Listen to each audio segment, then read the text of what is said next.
할렐루야, 주님을 찬양합니다. 꽃샘추인지 날씨가 추웠어요. 여러분은 환절기에 어떻게 지내십니까? 오늘은 사순절 세 번째 주일이에요. 하나님께서 우리에게 사순절을 허락하시고 주님은 지금 고뇌의 시간으로 계속적으로 점점 깊이 있게 들어가시는데 여러분은 어떤 생활 가운데 주님과 어떤 그 공동체로서 연결되어서 주님과 같은 마음을 갖고 계십니까?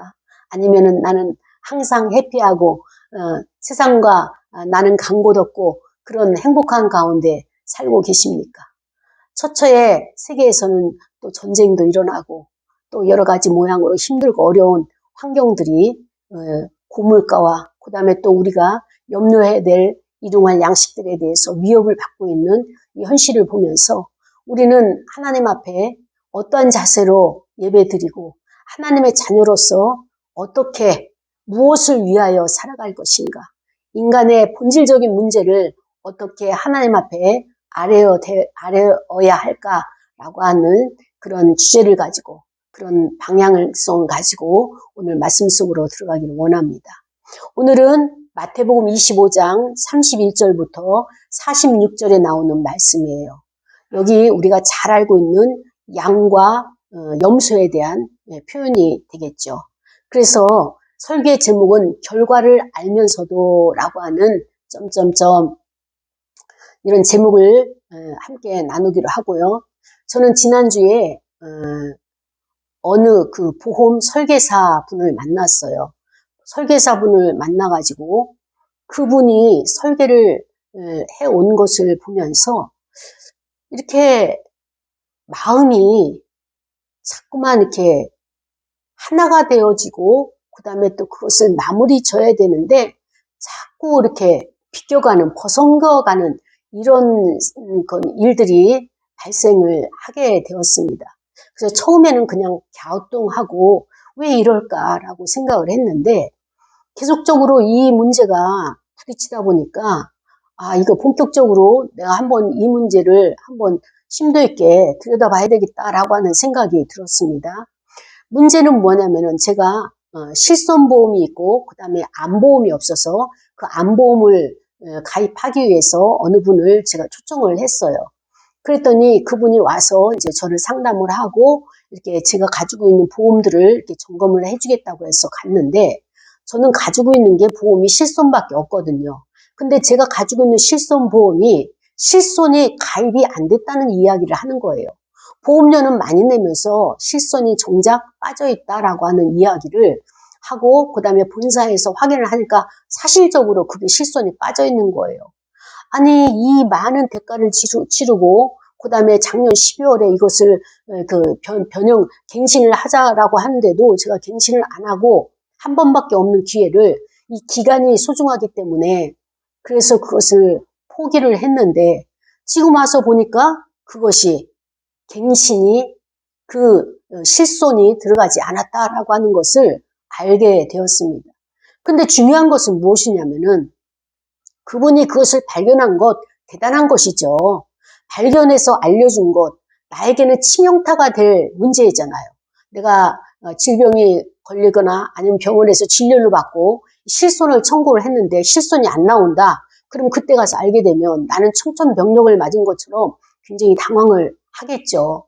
그래서 그분이 그것을 발견해 준 것은 참 고맙고 감사한데 문제는 무엇이 문제인가 하면은 이분이 일을 갖다가 추진을 하고 앞으로 진행을 시키고 그러면은 문제가 발생했으면 어떻게 이 문제를 해결해야 될 것이냐. 거기에 따른 보험으로서의 따른 ABC가 나와야 되는데 ABC가 없는 거예요. 그걸 보면서 제가 설명을 해줬어요. 근데 그분은 내가 이것을 발견했다. 이렇게 발견한 것을 잘못한 것이냐. 이것을 말하지 말았어야 하는 것이냐라고 이렇게 질문을 하는 거예요. 그래서 아니 이분이 왜 이러실까? 참 우리 그렇게 이야기한다는 것은 이거 아마추어, 프로답지 않고 아마추어 같은 그런 질문을 하는 것을 보면서 그 문제가 발생하는 것은 어디서나 발생을 하는 거예요. 그러면 그 실손이 빠졌다. 그러면 실손을 어딘가 놓아야 되는데 어떻게 넣을 것이냐가 문제잖아요. 그분이 가입하려고 하는 그 보험에 넣을 것이냐, 아니면 별도로 해야 될 것이냐, 아니면 기존에 있는 것을 없애고 해야 될 것이냐라고 하는 이런 ABC가 나와야 되는데, 나는 보험을 나한테 가입 안 해도 좋습니다. 그러면서 계속적으로 부르짖는 거예요. 그래서 제가 최종적으로 마지막에 이야기를 했어요. 그런 말을 할 상황이 아닌데도, 그래서 결정적으로 보험은 내가 가입을 한다. 내가 결정한다. 가입을 할지 이 사람에게 할지 저 사람에게 할지는 내가 결정할 것인데, 그 문제를 자기가 나는 나한테 안 들어도 좋으니까 그러면 여기 왜 왔느냐. 이 많은 시간을 이렇게 허비하면서 왜 계속적으로 나를 만나야 되는가 라고 하는 질문들이 생기게 되었죠. 그래서 참 안타까운 시간을 가지게 되었고, 저는 그 이후에 이제 철야를 준비하고 철야 예배를 들어갔어요. 근데 이 오른쪽 어깨와 왼쪽 어깨 틈이 확 딱딱하게 아주 무겁게 뭔가 짓눌려 있는 그런 그 상태로 철야를 하면서 참만 오랜 시간, 한 예배 중간쯤 되니까 이 어깨와 이 등들이 풀어지는 것을 보면서 참 대단하구나라고 하는 생각들을 했었습니다. 그리고 줄곧 그 문제를 분석을 해봤어요. 왜 내가 감정이 나와가지고 그에게 그렇게까지 말을 했을까? 그 원인이 뭘까라고 질문을 했을 때 제 안에서 답답함이 나왔어요. 왜냐면은 보험을 설계사로서 하려고 왔으면 설명을 해주고 계약서를 쓰고 그렇게 하면 되는 것인데, 그냥 나한테 보험을 안 들어도 되고 뭐 어떻게 하면서, 그리고 나한테 미안해서 나를 부른 거 아니냐, 여기에 계속 언저리에 머물러 있는 모습을 보면서 참 답답을 했어요. 이제 그 얘기는 초입에서 다 끝나간 문제고, 이제 계약을 해가지고 계약자와 그 다음에 설계사로서 이렇게 진행을 해 나가야 되는데 진행이 안 되는 거예요. 추진력이 없고 진척이 안 되는 거예요. 그리고 그 주저물려서 자꾸 그 주변만 언저리만 돌고 있는 그를 보면서 이분이 뭐지? 왜 이렇게 일을 처리할까? 아마추어라고 하는 것도 아까울 정도로 왜 이렇게 미성숙하게 일을 처리하지? 참 답답함이 있었어요. 그런데 우리는 이 문제가 그 설계사의 문제라고 보면 이거는 투사에 불과한 거예요. 그렇다면 우린 여기서 답을 얻을 수가 없어요. 여기에서 문제 해결을 받을 수가 없어요. 저는 그가 행하고 있는 답답한 그 모습이 바로 나의 모습이다.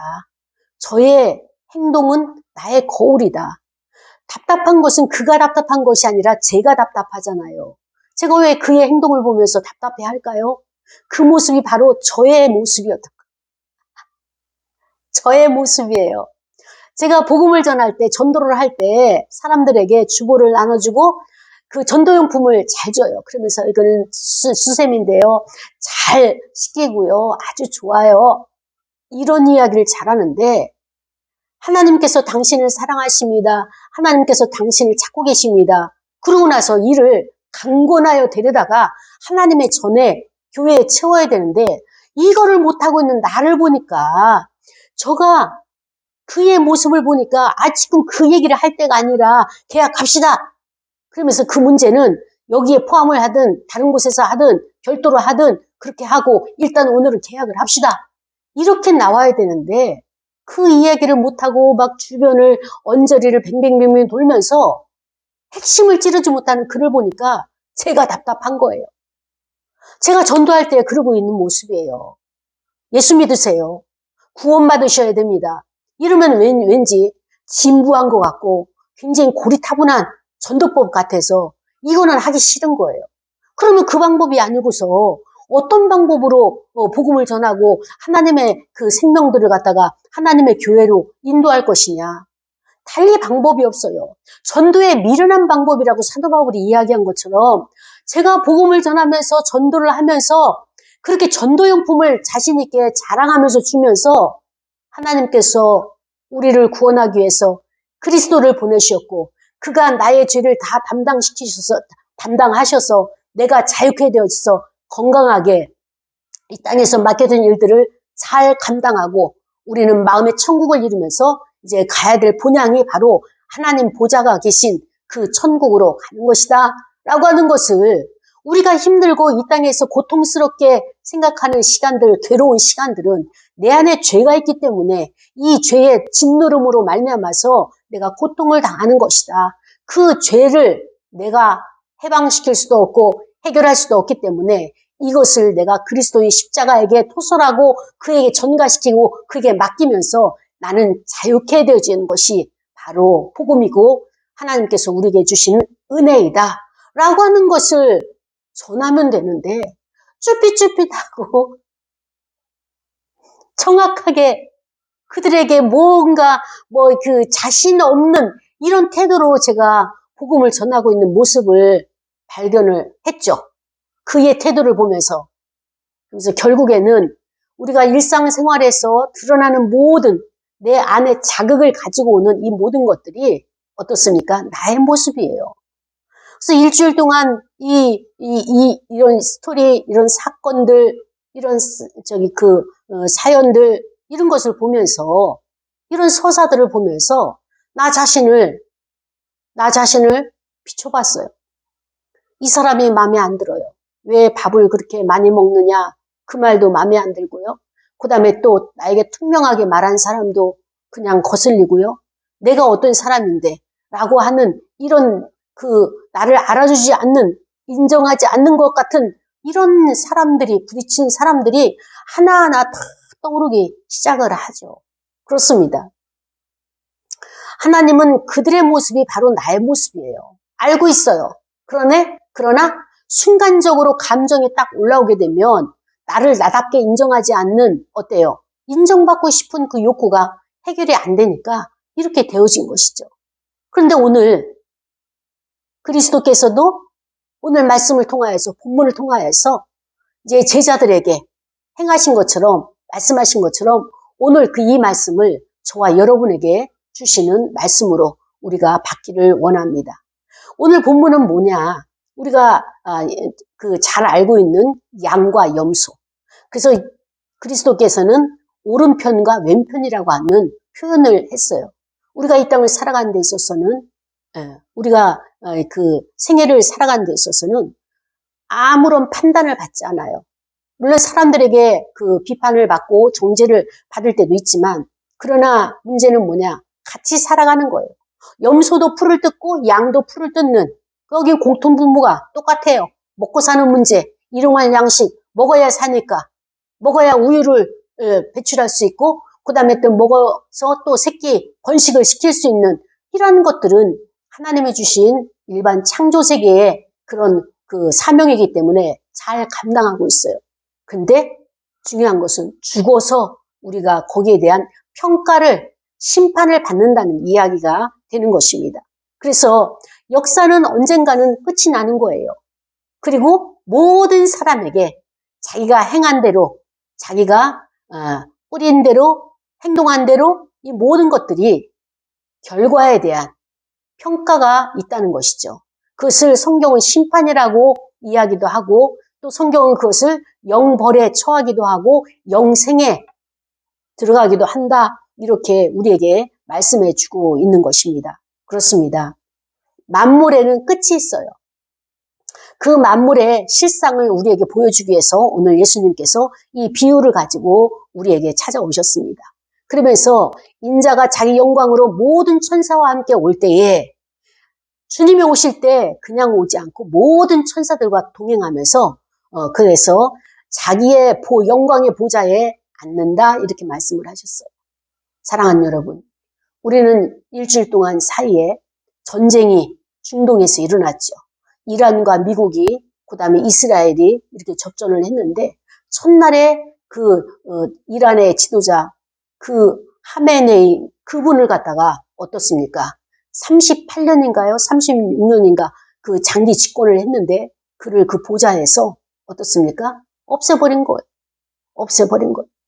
그러니까 이란 국민들은 그를 추종하던 사람들은 큰일 났다. 낭망이 되기도 하고 앞으로 어떻게 될지 갈 바를 알지 못하죠. 고심이 되고 그 다음에 또 불안에 쌓이게 되죠. 그런데 지금 이란 국민들은 어떻습니까? 안안팍으로 외부에 있는 국민들이나 그 나라 안에 있는 국민들이 축제 분위기처럼 춤을 추고 있는 거예요. 너무나 오랫동안에 억압당해 왔고, 그 다음에 또 힘들었던 그 시간들이 이제는 자유함을 얻어가지고 거기에 대한 새로운 세계, 새로운 그런 분위기에 있어서 이 이란 국민들은 기대를 하고 있는 모습을 우리는 이렇게 매스컴을 통하여서 보게 되었습니다. 오늘 예수님께서 이제 그 영광의 보좌에 앉으셨어요. 영광의 보좌에 앉으셔가지고 많은 사람들을, 온 민족들을, 온 세계 사람들 다 모았어요. 그리고 각각 구분하기를 목자가 양과 염소를 구분하는 것 같이. 여러분, 양과 염소를 목자가 왜 이렇게 구분을 할까요? 양과 염소는 기질이, 그 태생이 달라요. 양은 열이 많고 그 다음에 이렇게 털이 많아가지고 같이 붙어서 잠을 자지 않아요. 낮에 풀을 뜯고 그 다음에 또 물을 마시고 할 때는 푸른 초상에서 같이 어울릴 수 있지만 밤이 되면은 곧 어떻게 됩니까? 양은 양들끼리, 그 다음에 염소는 염소들끼리. 염소는 같이 붙어 있고 같이 자지만 양은 좀 흩어져서 자기 무리 가운데서 이렇게 살게 되는 특성을 지금 말씀하고 계십니다. 그래서 양은 오른편에, 그 다음에 왼편에는 염소로 그렇게 구분을 해 놓으셨어요. 그래서 오른편에 있는 자들에게 주님께서 그 영광의 보좌에 앉으신 그 주님께서 그들을 칭찬을 하는 거예요. 어떻게 칭찬하느냐? 내 아버지께 복을 받을 자들이요.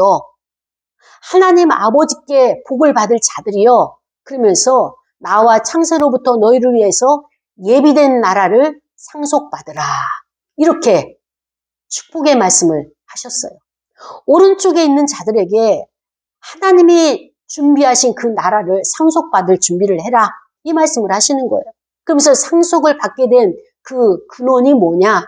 여기 말씀을 하시는데 35절에 줄일 때에 누가? 그리스도께서 줄일 때에 너희가 먹을 것을 주었다. 그 다음에 그리스도께서 목마를 때에 마시게 하였다. 그 다음에 그리스도께서 나그네 되었을 때 얼마나 외로웠겠어요. 근데 너희들이 따뜻하게 영접해 주었다. 그 다음에 또 그리스도께서 헐벗었을 때에 그 옷을 입혔고, 그 다음에 그리스도께서 병들었을 때에 그를 돌보아 드렸고, 그 다음에 또 그리스도께서 옥에 갇혔을 때에 너희가 와서 보았다.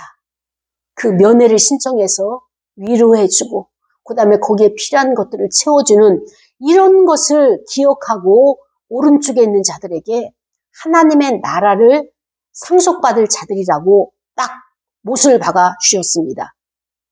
그때에 오른쪽에 있는 의인들이 말을 하는 거예요. 주님, 주여, 우리가 어느 때에 주께서 줄이신 것을 보고 음식을 대접했으며, 그 다음에 또 목마르신 것을 보고 마시게 하였으며, 나그네 되신 것을 보고 영접하였으며, 헐벗으신 것을 보고 옷을 입혔습니까? 병드신 것이나 또 옥에 갇힌 것을 보고 가서 우리가 언제 뵌 적 있습니까? 라고 이렇게 반문을 했어요. 우리는 도대체가 기억 속에 주님을 위해서 이렇게 한 기억이 없습니다. 흔적이 없습니다. 그때 임금 되시는 주님이 말씀을 하시는 거예요. 내가 진심으로 너희들에게 말한다. 여기에 있는 내 형제, 여기에 있는 나의 이웃, 지극히 작은 자에게 한 가지라도 한 것이 있으면 그것은 곧 내게 한 것이다. 이 말씀을 하시는 거예요. 그러면서 또 왼편에 있는 자, 아까는 오른편이고 양을 상징한다면 왼편에 있는 자는 누굽니까? 염소를 상징을 하죠. 염소 같은 기질, 염소 같은 그런 사고, 이런 자들의 행동, 이런 자들에게 말씀하시기를 저주를 받은 자들아, 이렇게 말씀을 하시는 거예요. 오른쪽은 하나님의 그 복을, 내 아버지께 복을 받은 자들이여, 이렇게 축복의 말씀을 하셨다면 왼쪽에 있는 자들에게는 직고하시면서 저주를 받은 자들아, 나를 떠나 마귀와 그 사자들을 위하여 예비된 영원한 불에 들어가라. 아주 엄청난 말씀을 하시는 거예요. 그러면서 똑같이 말씀하시는 거예요. 줄일 때 너희가 먹을 것을 주지 않았다. 그리고 목마를 때 마시게 하지 않았다. 이 주님이 지적하신, 주님이 선별하신 것은 6가지. 오른쪽에 있는 양이나 왼쪽에 있는 염소에게 똑같이 동등하게 잣대를 가지고 지금 심판을 하시는 거예요.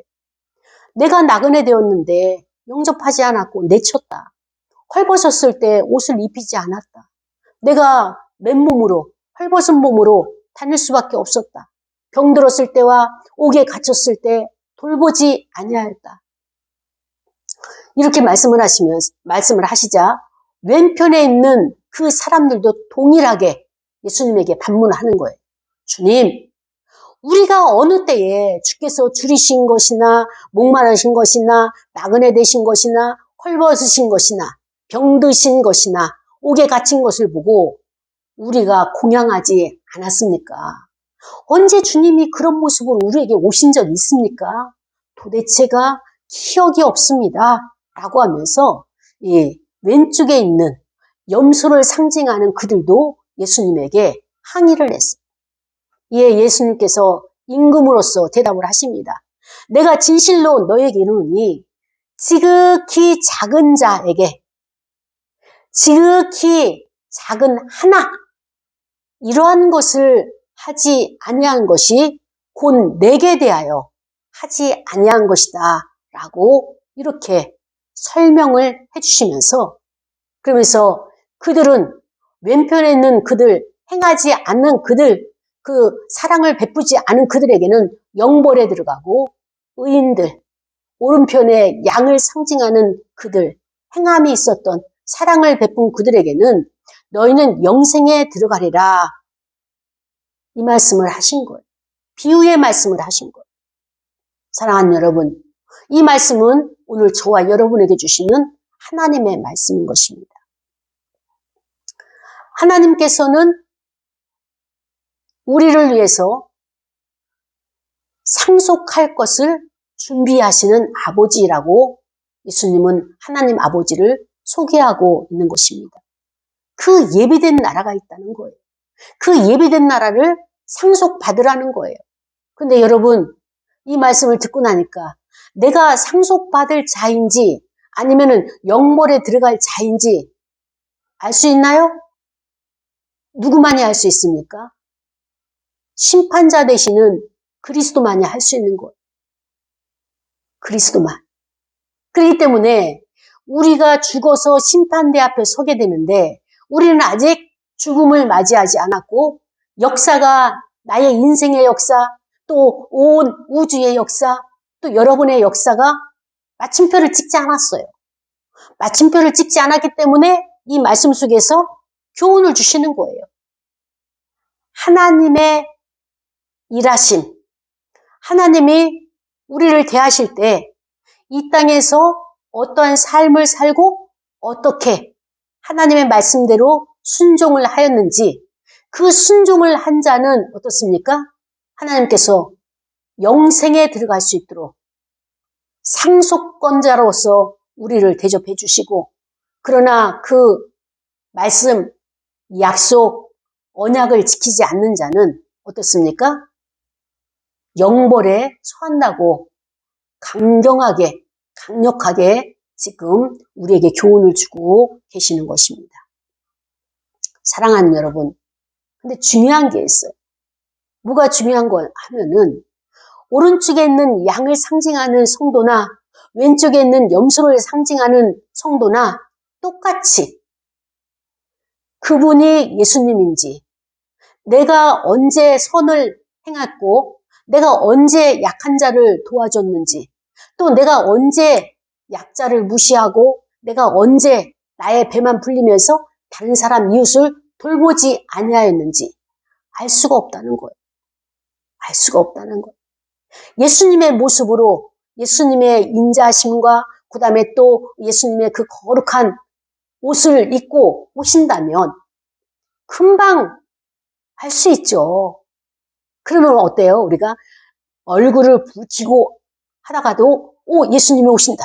그러면 얼른 예수님에게 합당한 인자한 미소와 그 다음에 또 그에게 필요한 것들을 우리가 물 한 바가지라도 시원하게 또 굶주린 배를 위하여서 일용할 양식을 대접할 수 있잖아요. 그런데 예수님이 우리에게 올 때는 예수님의 형상, 예수님의 모습 그것으로 오는 것이 아니라 어떻게 오신다? 네. 이웃으로 오신다는 거예요. 이웃으로.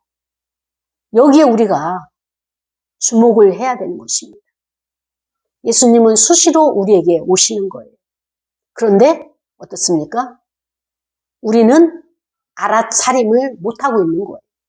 이분이 예수님인지 예수님이 아닌지 이것을 모르는 거예요. 톨스토이의 그 단편 문학집에 보면은 구두장이가 꿈에 예수님이 내가 내일 너의 가게에 갈 것이야. 그래서 내일 만나자 이렇게 말씀을 하시는 거예요. 이 구두장이는 신실한 크리스찬이기 때문에 주님이 오신다고 하니까 정말로 그 난로에다가 따뜻한 찬물을 갖다가 데피면서 차도 준비하고 여러 가지를 준비를 했어요. 그런데 아무리 기다려도 예수님은 오지 않으시는 거예요. 그 구두를 깃고 있으면서도 언제 오실까? 이때 오실까? 점점 해는 뉘엿뉘엿 이렇게 지나가는데 예수님과 같은 그런 분은 한 번도 오지 않는 거예요. 다 저녁 때가 되어서 사과 장수가 썩은 사과를 가지고 와서 그 할머니가 팔려고 하는 그것을 보면서 이 구두장이는 실망을 하죠. 그런데 그날 밤 꿈에 주님이 또 오셨어요. 그래서 내가 오늘 너의 가게를 갔는데 너가 나를 영접하지 않았다. 이런 이렇게 대화들이 있었습니다. 그래서 나중에 톨스토이가 그것을 마무리를 지으면서 사람으로 인해 가지고 그리스도께서 영광을 받으시고 사람으로 인해 가지고 그리스도께서 거부를 당하시는 이러한 상징적인 톨스토이의 작품 속에 있는 것처럼 오늘 본문에서도 똑같이 말씀을 하시는 거예요. 지금은 우리가 상담이 굉장히 많이 발달돼 있어요. 많이 발달돼 있는데 상담 이론 중에 무엇이 있는가 하면은 의식이라는 것이 있고요. 그 다음에 무의식이라고 하는 이 두 가지로 이렇게 구분을 짓습니다. 그런데 의식은 주로 5% 우리의 그 전체 100% 중에서 5%를 차지한다면 무의식은 바로 95%를 차지하고 있다.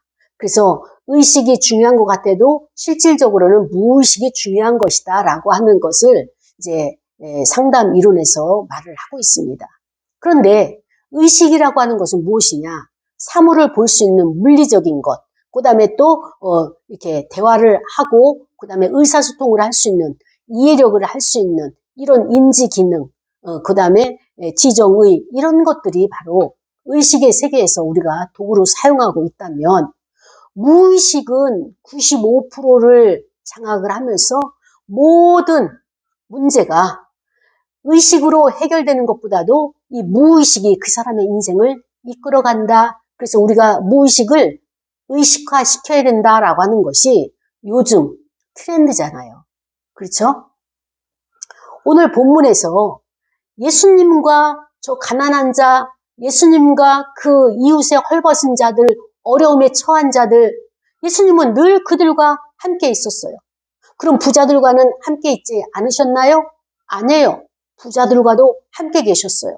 그러면 어떻게 우리가 그것을 예수님은 함께 계셨느냐? 물리적인 것은 의식이라고 하는 5% 속에 있지만은 이 5%는 너란 사람 이런 모습이구나. 나란 사람 이런 모습이야. 라고 각자가 다른 개체가 다른 것들, 그 다음에 이 사람이구나, 물건이구나, 기계구나, 꽃이구나, 식물이구나, 동물이구나 라고 하는 것은 우리가 의식세계로 표현할 수 있는 것입니다. 그런데 중요한 것은 무엇이냐? 무의식이라고 하는 것은요, 이렇게 구별이 안 되는 거예요.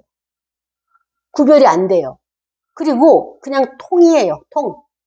예수님이 말씀하시고자 하는 것은 그 가난한 자들의 어려운 고통, 눈물 짓고 갈 곳이 없고 거처할 곳이 없고 정말로 외롭고 쓸쓸한 여우도 머리 둘 곳이 있음에도 불구하고 예수님은 머리 둘 곳도 없잖아요.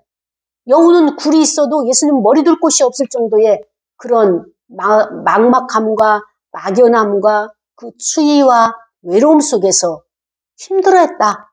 이 표현은 무엇이냐? 무의식 가운데 지금 고통 속에서 신음하는 그들과 예수님은 함께 통으로 연결되어 있는 거예요.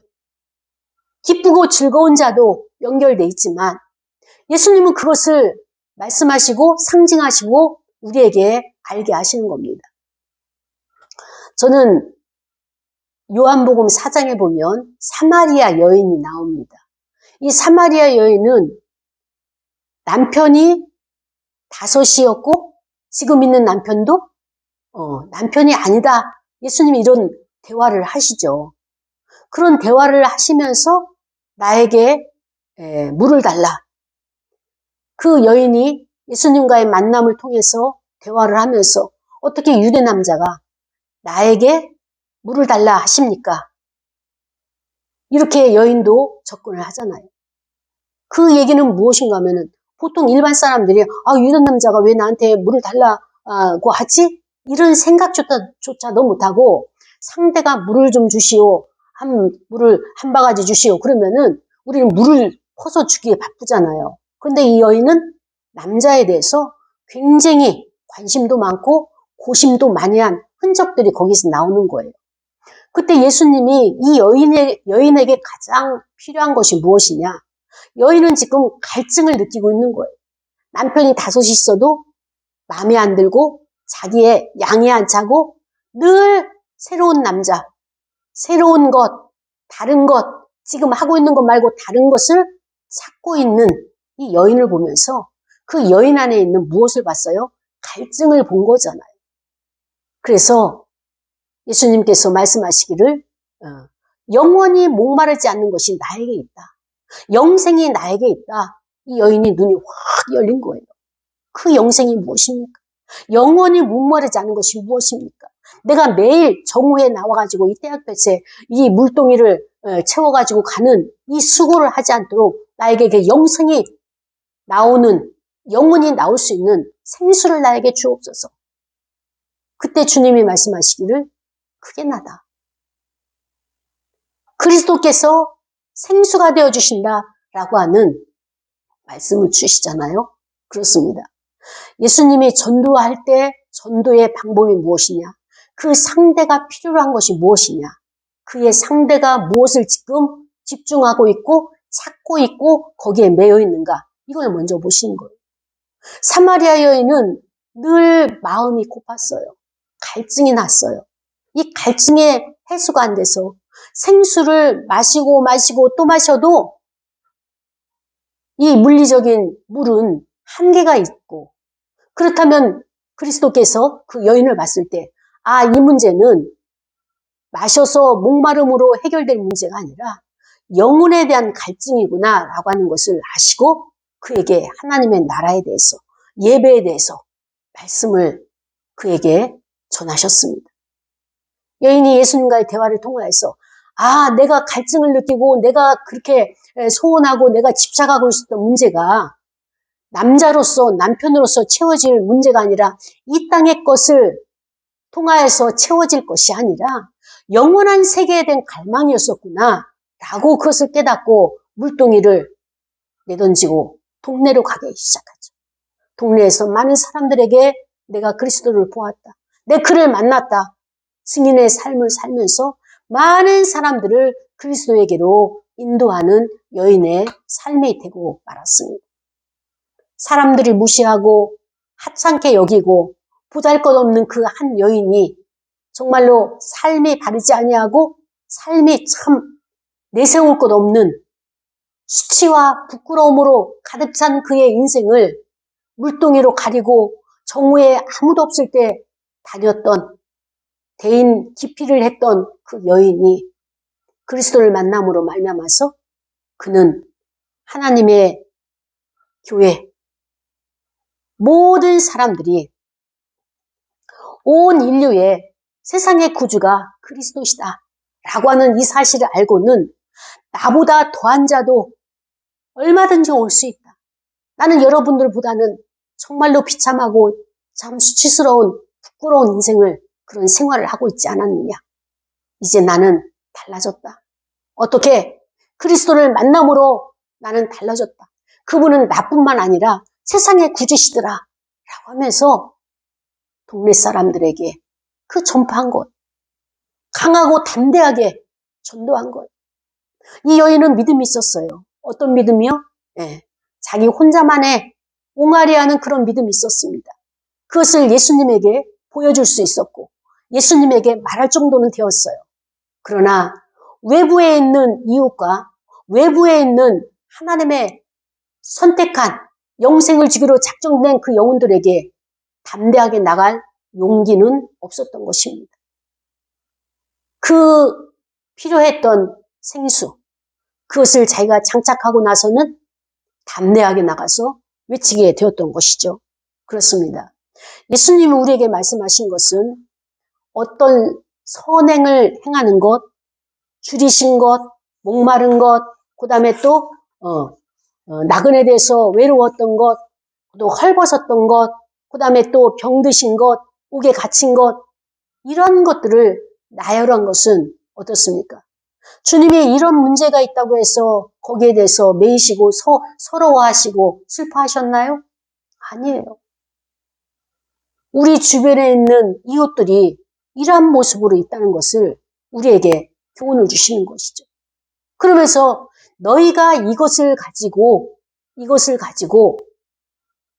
돌보지 아니하고 섬기지 아니하고 그렇게 했기 때문에 그들의 아우성스레와 그들의 원성과 그들의 슬픔과 그들의 서러움들이 내 귀에 들린다. 나의 가슴이 찢어지는 아픔으로 나에게 늘 고통스럽게 그 문제가 있다. 라고 하는 것을 말씀을 해 주시고 계시는 것입니다. 사랑이 하나님을 상징한다면 하나님의 성품이 사랑이잖아요. 우리가 이 땅에서 하나님의 약속, 하나님의 언약을 지킨다는 것은 그 약속을 지킨다는 것은 무엇입니까? 주님을 만나기까지 심판의 그 자리에 가기까지 하나님이 나에게 맡겨주신 것을 최선을 다해서 충성하는 것, 그게 달란트 비유잖아요. 1달란트든 2달란트든 5달란트. 심판은 언젠가 있다는 거예요. 결산은 언젠가 있다는 거예요. 그러나 그 때가 언제인지 모르지만 그 때에 초점을 맞출 것이 아니라 죽도록 충성을 하게 되면 바로 하나님께서 나에게 이러한 결과로 나에게 상속자로 그 다음에 나에게 하나님께서 칭찬으로 착하고 충성된 종으로 하나님이 준비하신 그 나라의 상속을 우리에게 주신다라고 하는 것을 다시 한번 그리스도를 통하여서 말씀해주고 있는 내용인 것입니다. 사랑하는 여러분, 우리는 하나님의 말씀을 알기 때문에 잘 알기 때문에 익히 알기 때문에 결과가 어떻게 될지를 뻔히 알아요. 그렇습니다. 결과에 대해서 다 알고 있죠. 그런데 중요한 것은 마지막까지 그 결과를 내가 하나님이 원하시는 상속받을 자리에 주님께서 그리스도께서 원하시는 영생의 자리에 들어갈 수 있는 그러한 나의 믿음의 상태를 지금 갖고 계십니까? 우리가 행함으로 구원을 받는 것은 아니지만 구원받은 이후 나의 인생의 그 본질이 무엇입니까? 내가 구원을 받았잖아요. 구원받은 이신층이 믿음으로 구원을 받았잖아요. 나에게 그 믿음을 하나님께서 주셨잖아요. 그럼 내가 구원을 받았으면 구원받은 이후의 나의 삶의 태도는 어떤 것이냐? 바로 이웃을 섬기라 이렇게 말씀을 하고 계시는 것입니다. 사랑하는 여러분, 우리는 여기서 충돌되는 문제가 있어요. 어떤 문제냐? 레위기에 보면은 내가 가진 모든 것을 다 팔아서 주는 것이 아니라 나도 일상의 생활이 있어요. 하나님은 나에게 부여하신 생활을 유지하기 위해서 10의 1조를 하나님 것을 드리고 나의 생활의 속전으로 10의 1조를 이웃을 위해서 우리가 이것을 나누고 이렇게 봉사하고 섬기는 그 일을 행하기를 원하시는 것이 레위기 율법에 다 나와 있는 것입니다. 사랑하는 여러분, 너무 과해서 우리가 여기에 대해서 하나님 영광 가려운 것 안 되죠. 우리가 경계와 질서와 하나님의 뜻을 잘 선별해서 섭리대로 살아가야 되는 거예요. 이 말씀이 오늘 그리스도께서 이렇게 우리에게 말씀해 주셨다고 해서 너무 뻔뻔스럽게 나 당연히 목사님이 가지고 있는 것이 너무 많으니까 이것을 좀 나눠야 되겠습니다 라고 하거나 다른 사람이 장로님, 집사님 아니면 성도님 그것을 이웃을 위해서 나눠야 됩니다 라고 하는데 그것을 따르고 순종하는 사람들의 믿음이 있다면 그걸 따르지 않고 순종하지 않는다 할지라도 그는 어떻습니까? 하나님께서 언젠가 그것을 놓을 수 있도록 인도하시는 시간들이 또 필요한 사람도 있다는 것을 알아야 되는 거예요. 나의 모든 것을 다 나눠주는 것이 그것이 하나님의 뜻이 아니라 예전에 어느 권사님이 자기 남편이 이렇게 공무원으로서 있는데 남편은 신앙생활을 안 하고 이 권사님은 아주 신앙생활을 아주 열심히 했죠. 철야도 열심히 하고. 그래서 남편 몰래 집에 있는 그 집문서를 이렇게 저당을 잡혀가지고 대출을 받아가지고 개척교회, 작은 교회에 거기에 헌금을 몇 천만 원을 했어요. 그때 당시 굉장히 큰 금액이죠. 나중에 남편이 알고 그 이혼을 하게 된 경우가 있었습니다. 이것은 우리가 어떻게 이것을 해석해야 되느냐. 하나님은 우리의 생활에 일상이 중요해요. 맡겨진 일상이기 때문에 감당을 해야 되는데 우리가 너무 한쪽에 치우쳐서 그것을 갖다가 충성하는 것이 법대로가 아니라 자기 일방적인 감정에 의해서 충성하는 것이 하나님의 영광이 되지 않는다는 것을 알아야 되는 것입니다. 그래서 우리는 경계도 중요하고요. 그 다음에 또 하나님께서 우리에게 주신 레위기에 있는 말씀대로 그 범위 안에서 이웃을 우리가 섬겨야 되겠고요. 또 내가 없다고 생각해서 가진 자에게 손을 내밀어서 달라고 말하는 것은 더더구나 아니라고 생각을 합니다. 그래서 우리는 어떻게 해야 되느냐. 내가 궁핍한 것이 있고 그 다음에 또 내가 어려움이 있다면 기도하는 거예요. 기도하는 거예요. 주님이 그것을 아시고 이웃들에게 이렇게 말씀해 주고 계시잖아요. 내가 직접 하게 되면 서로가 이렇게 충돌이 될 수도 있고 그 다음에 반복이 될 수 있기 때문에 나는 그리스도에게 아뢰는 거예요. 나 이것도 필요합니다. 저것도 필요합니다. 필요한 사람을 아니면 사람을 통해 공급하실 때는 하나님의 사람을 보내주옵소서 라고 기도할 수 있고요. 그렇습니다.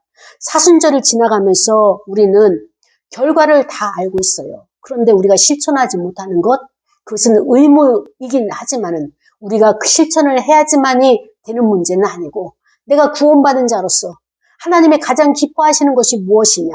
그것은 하나님의 사랑을 내가 받고 하나님의 은혜를 받은 것을 나눠주는 것이고 실천을 행하는 것이 하나님께서 원하시는 것이구나라는 것을 깨달았기 때문에 그렇다면 우리가 이번 사순절 기간 동안에 이것을 가장 낮은 자에게 가장 어려운 자에게 실천으로 행동으로 행하여서 하나님의 기뻐하는 자리에 하나님께서 우리를 통하여서 웃으실 수 있는 그곳에 동참하는 자가 되기를 원합니다 라고 하면서 결과는 우리는 다 알고 있어요. 하나님이 무엇을 기뻐하시는지 그러한 삶으로 이어져가는 저와 여러분이 되기를 원합니다.